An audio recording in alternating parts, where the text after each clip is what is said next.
Good morning. Welcome to my class 4th, subject EVS, chapter 5, food we eat. Now today we are talking about balanced diet. A diet that contains all the nutrients in correct amount along with water and roughage needed for the proper functioning of the body is called balanced diet. Now let us understand this definition. A diet. What is a diet? The food items that we take during the period of whole day. Means right from morning to till night we take many things as a food. So all these food items together make our diet. So this is a diet. Now diet that contains all the nutrients. If we take a diet that contains all the nutrients, what are the nutrients? Carbohydrates, fats, proteins, vitamins and minerals. If all these nutrients are present, first condition is a diet that contains all the nutrients. First condition. Second condition, in correct amount. These nutrients should be in correct amount also. If our diet is having a lot of carbohydrate but protein and fats are missing, or it is having fats and proteins but carbohydrate are missing, if it is having carbohydrate, protein and fats but vitamins and minerals are missing, then it cannot be good for us. So second condition is nutrients should be there. All the nutrients should be there, but they should be in correct amount also. There is a third condition also, along with water and roughage. This diet should contain water and roughage also. We have already discussed about the importance of water and roughage. Water is a part of blood. It helps us to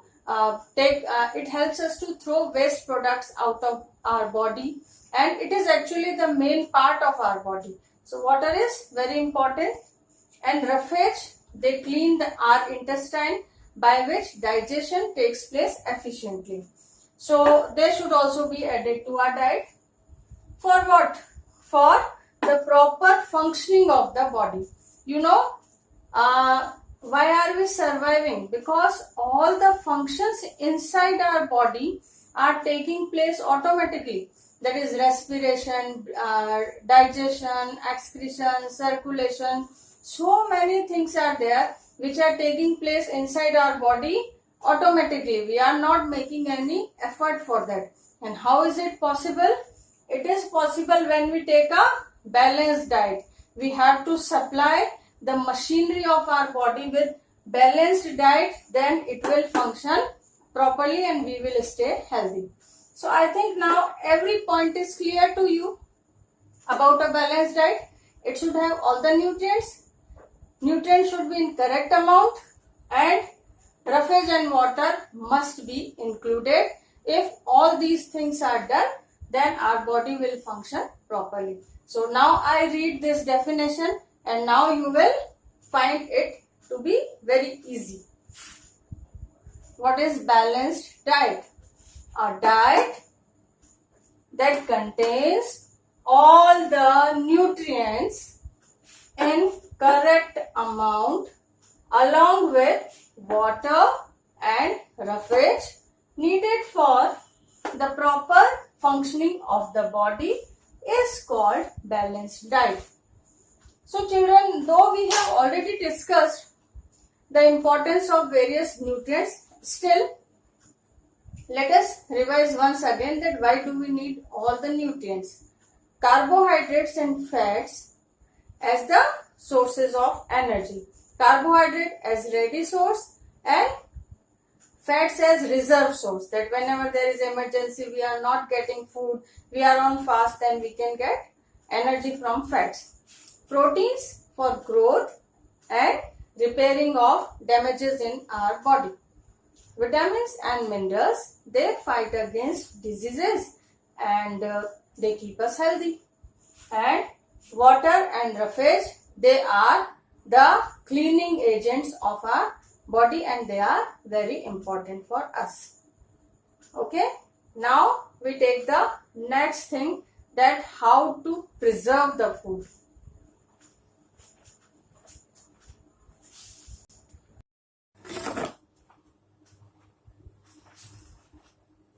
So children, now we are talking about storage and preservation of food. First important thing is, if our food comes in contact with dust, germs, worms or insect, then this food is not good for our health. Second thing, why should we store the food?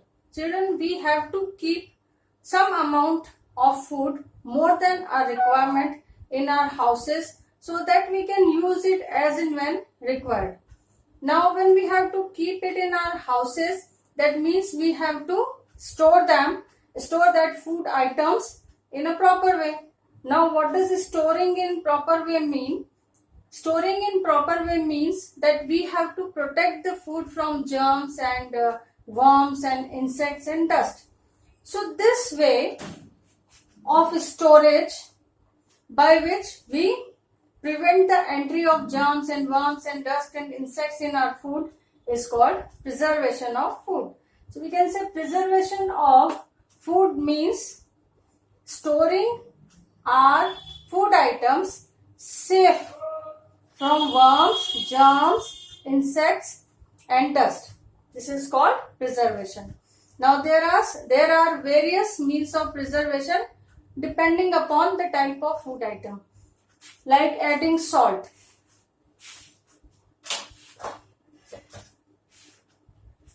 I have pickles in my hand. Okay, in this pickle I have added a lot of amount of salt.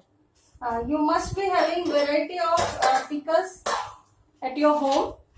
Sometimes the pickles are made by your mother or grandmother, and sometimes they purchase from market. So what are these pickles? Pickles are just stored food items, stored vegetables like ripe mango, lemon, then chilies. So what is done with them? How are they preserved? See, generally whenever we cook any vegetable, so from morning to evening it is spoiled. But pickles, they are not spoiled for the whole year. So what magic is done in them? No magic is done. Only something is added to them. Some preservative is added to them. And what that preservative is? Salt. Then salt we add to vegetables also. Why does it spoil? Actually children, in pickles, the salt is added in a large amount as compared to the vegetable we daily cook. So this salt keeps the pickle safe from germs and it can be preserved, can be stored for longer period of time. Okay, now pickles that you buy from market. In market, they add some more thing to pickles, that is vinegar.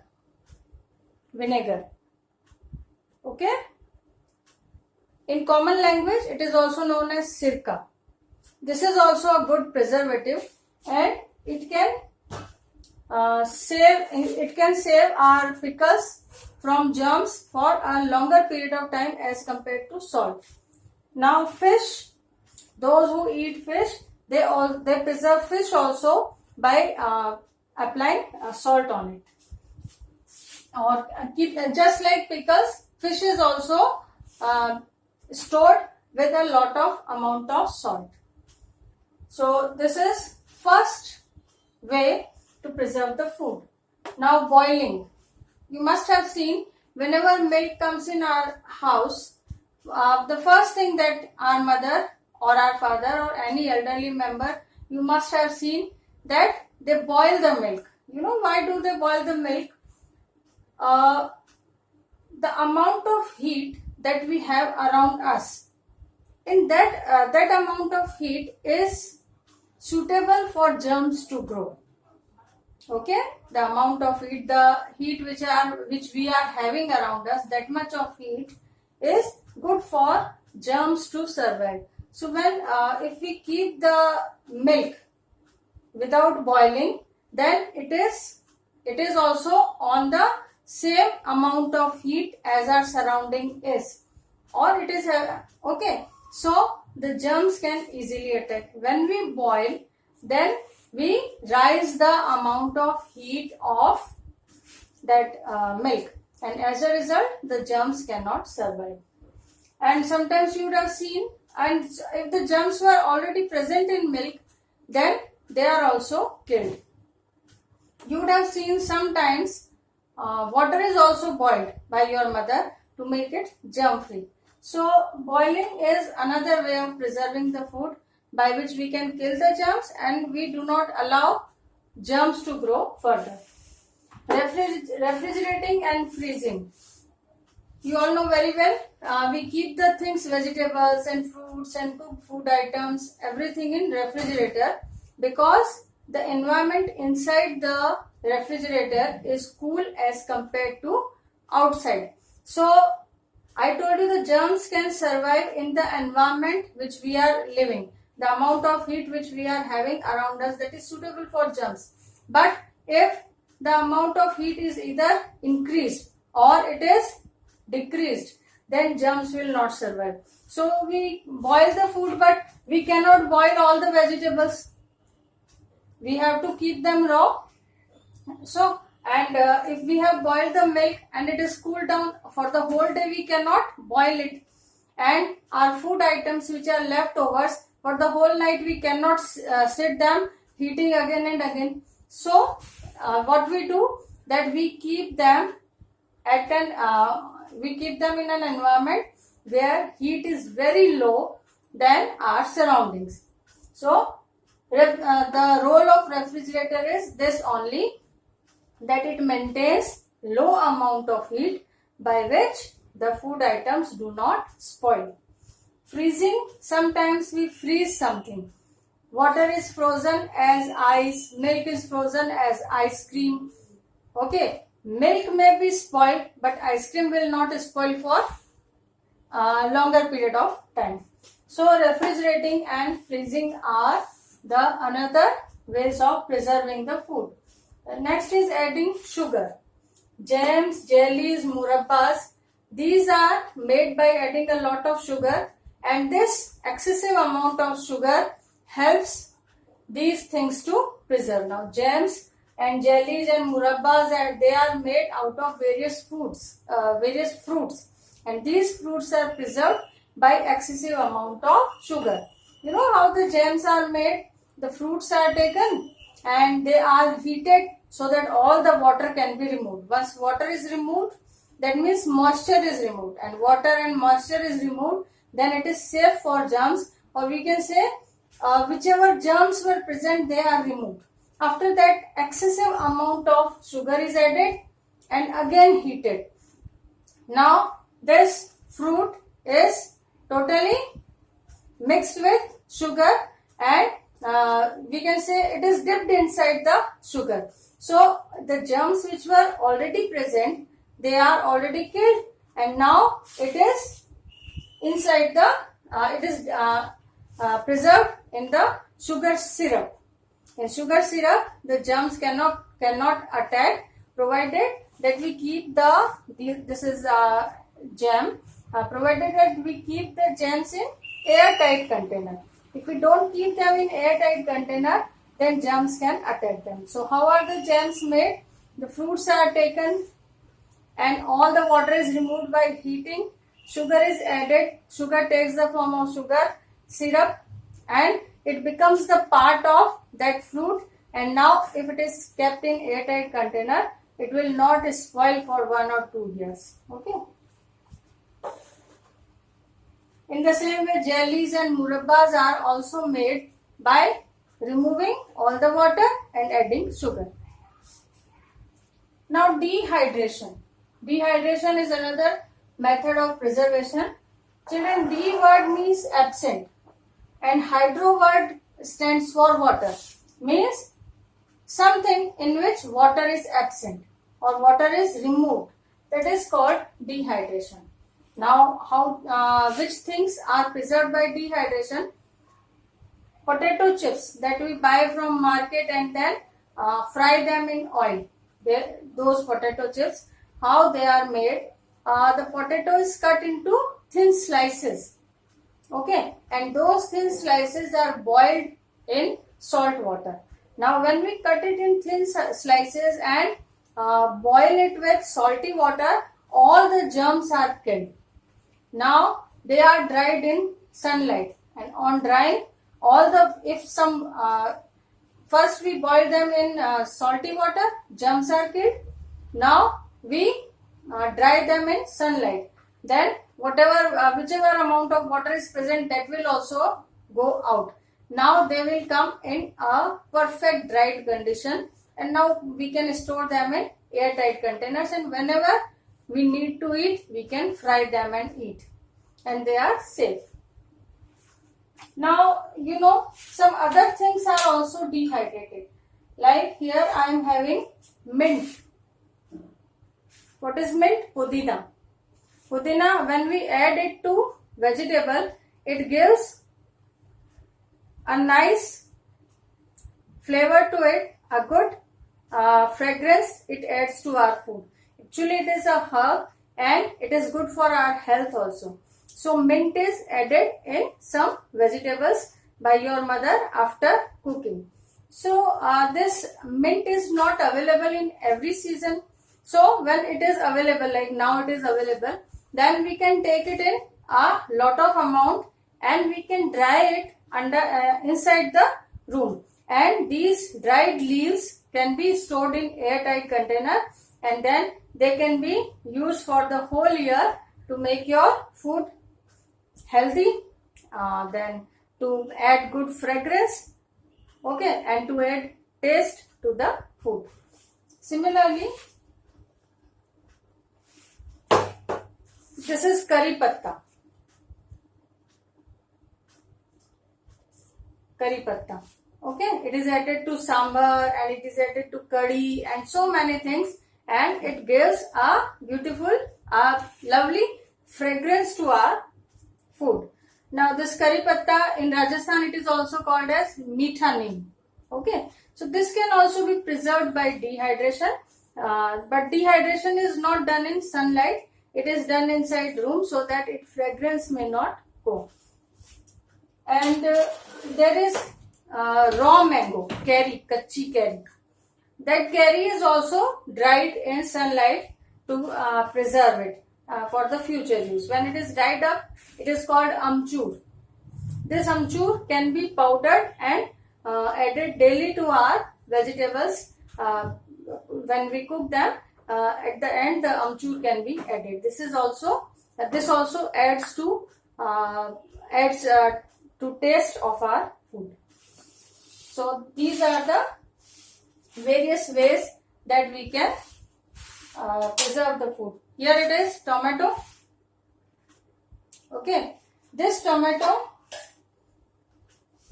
can be preserved in the form of sauce. In sauce, besides sugar and salt, some other preservatives are also added, and it will not be spoiled for a longer period of time. So what we have discussed, storage and preservation. Why do we store food? Because we need them. We cannot run to market all the time, so we need to store some amount of food extra than our need, and while storing, we should keep them away from germs, worms and dust and insect, and this process is called preservation. Preservation depends on the type of food. Adding salt, pickles, fish, by boiling milk can be preserved. Refrigerating and freezing, we can preserve milk and milk products and fruits and vegetables and cooked food items. Everything can be kept in refrigerator. Because of low temperature, germs will not attack. Adding sugar, jams, jellies and murabbas are preserved by, that particular fruit is preserved by adding sugar. And for the whole year, we can enjoy that fruit. And dehydration, by dehydration, potato chips are made Dehydration, the purpose of dehydration is to remove water from it, so that there will be no water, there will be no moisture, the germs will not attack. So this way we can preserve potato chips, then this mint I had told you, and curry patta, and one more preserved food I had told you about, tomato made into tomato sauce. Okay. So now I think preservation is clear to you. Let us come to our next topic.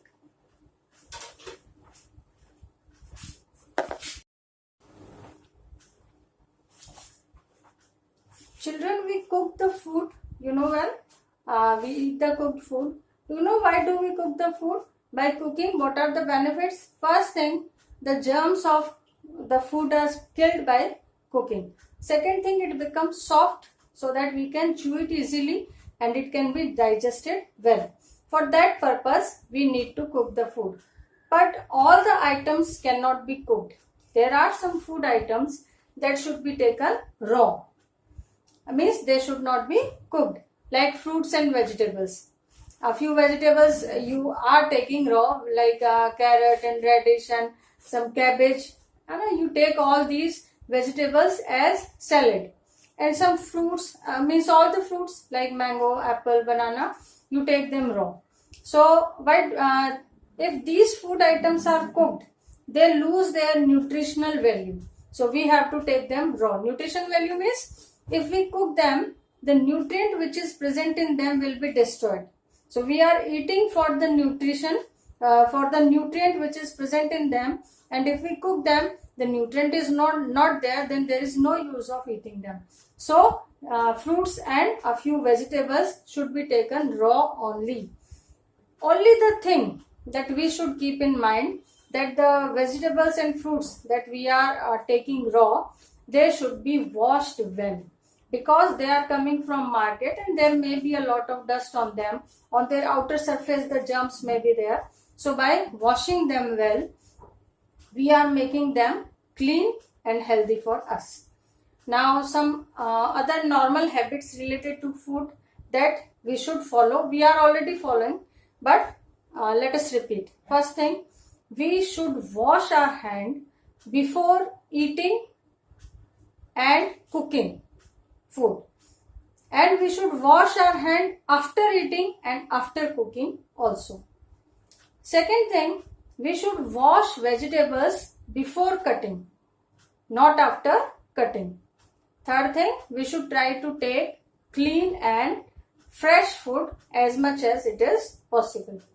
We should avoid junk food, because junk food does not give any nutrition, but it sticks inside our intestine and it creates a lot of problem in digestion of other food substances also.